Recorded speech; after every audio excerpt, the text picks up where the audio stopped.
திருப்பி எடுக்கிறோம், மீட்கிறோம். அதை சொல்றதுக்கு தான்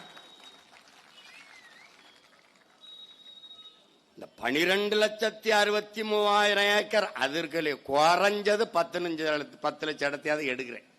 அது கொம்பாதி கொம்பனா இருந்தாலும் சரி, பெரிய இவரா இருந்தாலும் சரிதான். அங்க கோட்டை கட்டிருந்தாலும் அது குட்டிய சோற ஆக்குறோம், தூக்குறோம், அவ்வளவுதான்.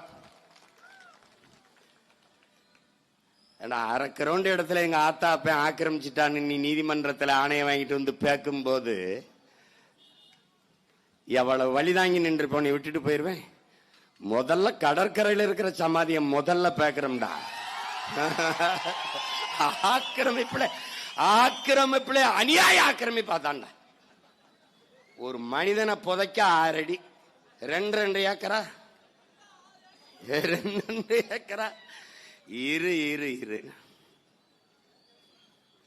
ஒரே சட்டம், கடற்கரை தான், எவனுக்கும் கல்லறை கிடையாது சட்டம். ஆக்கிரமிப்பிலே மிக கொடுமையான ஆக்கிரமிப்பு உலகத்தின் தலை சிறந்த 2வது கடற்கரையை ஆக்கிரமித்ததுதான். அதுவும் திராவிட இடுகாடாக மாற்றியதுதான் கொடுமையிலே கொடுமை.